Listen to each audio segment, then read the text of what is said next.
That's insane. That is insane how perfect that is.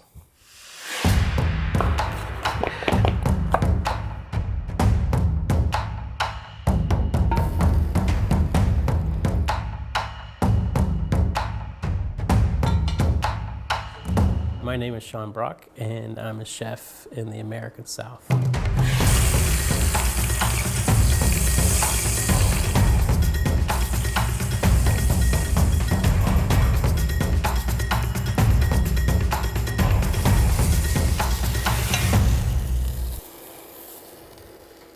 The one thing that Southern food shares is the component of something soulful, something that makes you feel welcomed and comfortable, something that makes you feel a very specific emotion.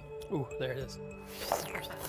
Delicious. When the foundations of Southern cooking were being formed, the plant varietals and animal breeds and the agricultural practices were very, very pure. The 18th century, people were breeding for flavor and selecting for flavor. But then as times got tough, out of the need for survival, we started to breed and select for convenience instead of flavor. And once we started breeding for convenience, the deliciousness and the nutrition also got bred out. That's when Southern food started to get the reputation for being unhealthy.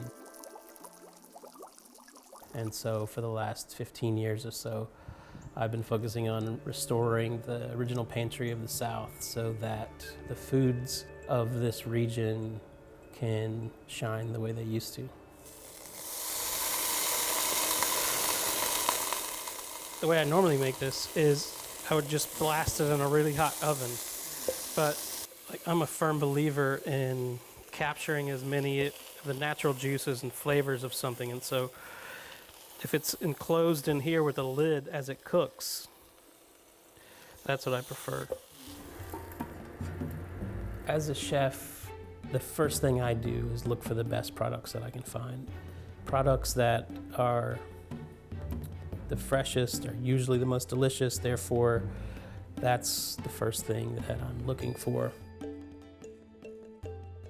One of the best ways to show the greatest respect for these amazing products is to spend the same amount of time searching for the tools. If you take a beautiful product that has been grown with care and the seeds have been nurtured for multiple generations, and it comes time to execute and you don't have the right tools, that story becomes lost. So this is a country ham. It's like this is like the katsuobushi of the South. You know, it's that fermented, smoky depth of umami that you get in broths and things. Wow, it smells amazing. This is Cherokee Candy Roaster Squash. Really old varietal.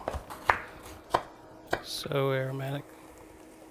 These are called lady peas, and these are a true delicacy in the South. They're only perfect for a very short amount of time, and so people kind of gorge on them when they're in season.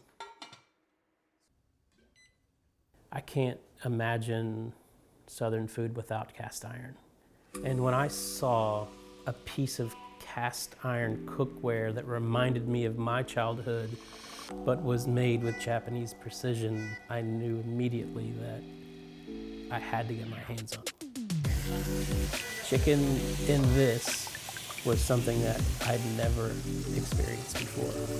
It was just such an obvious difference in the concentration of flavor that I was just completely blown away. The intensity of the natural flavors of the chicken actually was impossible to wash off my hands. That's all I could think about for days.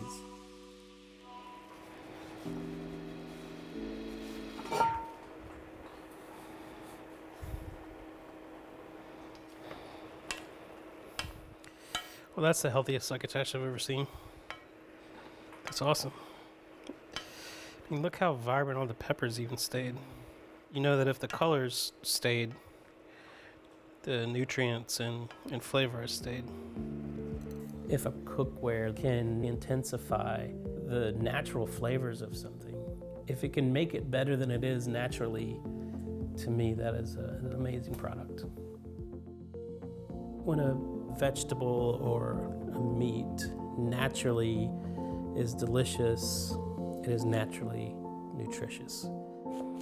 If we can get back to those things that naturally have deliciousness and nutrition that is extraordinary, in theory, we can create a much healthier, more vibrant cuisine.